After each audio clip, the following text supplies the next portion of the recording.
ya la conocen, las chacras de edad, ustedes saben, es muchísima la información de FUCREA, información por todos lados, tenemos información uruguaya de buena calidad.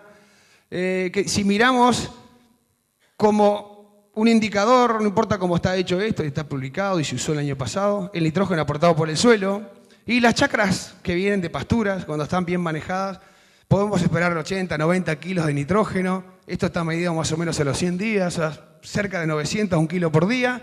Y las chacras viejas, de más de 10 años de agricultura sin pasturas, pueden dar un 35-40%. 30, 35 kilos, o sea, nada. Absolutamente nada. Porque gran parte, inclusive, de este nitrógeno está cuando se cosecha, gran parte está metido en el suelo. Con este escenario y cultivares que tienen un potencial de rendimiento infinitamente mayor al que teníamos cuando empezó el siglo, allá por el año 2000, 2001, la demanda de nitrógeno también se incrementó a un ritmo que, si juntamos las dos cosas, miraríamos el diagrama con el cual Andrés estaba terminando la charla el año pasado. Que es este diagrama que surge de información uruguaya que muestra el problema. Cuando empezamos a abandonar el sistema de agricultura sin pasturas, por acá, un trigo de 3.500 kilos, como el promedio nacional de este año, se hacía con 70% del nitrógeno provenía del suelo y el 30% lo agregamos como fertilizante. Los 40, 50 kilos de promedio de nitrógeno que se echaba en la época. Hoy en día, para una chacra de 6 toneladas, que tenemos cultivares de trigo y se va para sacar 6 toneladas, mostraron recién resultados de ese tipo el año pasado, como se cayó la capacidad de aporte de nitrógeno en el suelo, y para sacar 6.500 kilos realmente se incrementa la demanda casi que linealmente por cada tonelada adicional, hoy, si miramos la fotografía de hoy, la contemporánea, antes el 70% del nitrógeno venía del suelo, y el suelo lo da todos los días, y hoy el suelo aporta nada, no mucho más allá de un 20% de lo que precisa un cultivo de 6 toneladas o 6 toneladas y media. Y además no lo hace todos los días. Entonces la cantidad es importante, pero la distribución es más importante. Y cuando realmente el cultivo se queda corto, no sabemos cuánto rendimiento perdimos, porque las chacras de ustedes no tienen parcelas con nitrógeno no limitante para saber cuánto rendimiento perdieron, pero sí se dan cuenta cuál puede llegar a ser el resultado de ese balance en función del nivel de proteína en grano.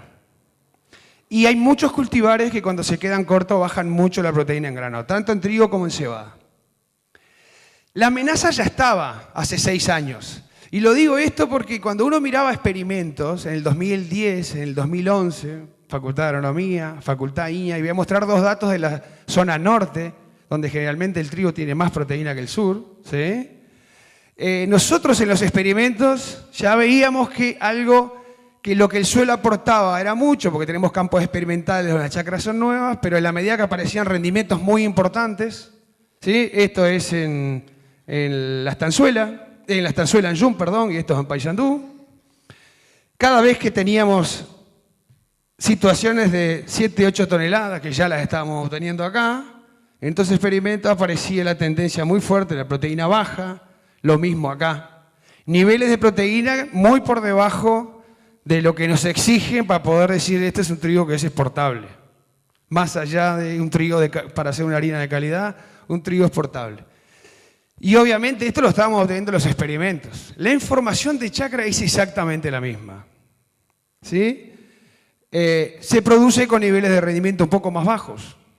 O sea que realmente todo el mundo quiere resolver un problema de una cuenta que está en problemas, sin poder manejar el precio, reclamando productividad, pero si tenemos productividad y no tenemos calidad, en realidad volvemos a tener un problema.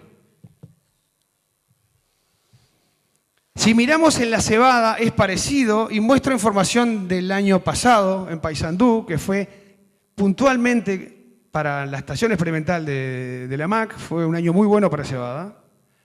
Pero acá mostramos información adicional y esto ya está publicado, que es bastante importante decirlo porque si no la gente de la cebada se va a decir te olvidaste, y no me olvidé. Si ustedes entran en la página de la web de la MAC y buscan, o de la Facultad de Agronomía, buscan la CANWE, hace muy poquito, especialmente, emitimos un número entero en relación al manejo de cultivo de cebada, que es el resultado de los trabajos de la jornada de la mesa del año pasado. Ahí hay mucha información y muy interesante, ¿no? Esta información lo que muestra es la variación de la proteína en el grano de cebada en la medida que aumenta el rendimiento en grano. Más o menos este coeficiente se está repitiendo medio sistemáticamente casi en la mayoría de los ambientes. Eso quiere decir que por cada tonelada adicional de rendimiento estamos perdiendo medio punto de proteína. Los datos nacionales para los cultivares que tenemos en uso hablan más o menos de que ganamos entre 2,5 toneladas y 3 toneladas en los últimos 15 años en cuanto a potencial de las variedades que sembramos, no las que no sembramos. Las que sembramos hoy tienen un potencial de rendimiento entre 2,5 y 3 toneladas más.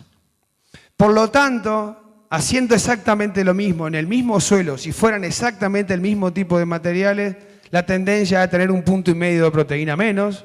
Entonces, antes, un 13 capaz que era común, un 2,5, un 11,5, un 12, y ahora es poco frecuente.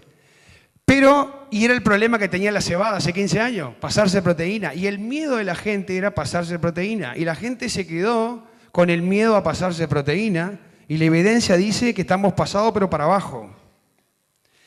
Y esto agrega información adicional que es esta, que es los testigos de largo plazo, los que usábamos hace 15 años, que también pueden dar en condiciones experimentales 5 toneladas o 6 toneladas, no llegan a estos niveles de rendimiento, pero pueden dar 5 o 6 toneladas, frente al nuevo material genético en uso, que es básicamente de origen europeo, frente al mismo rendimiento, tienen 2 puntos, 2,5 puntos de proteína menos.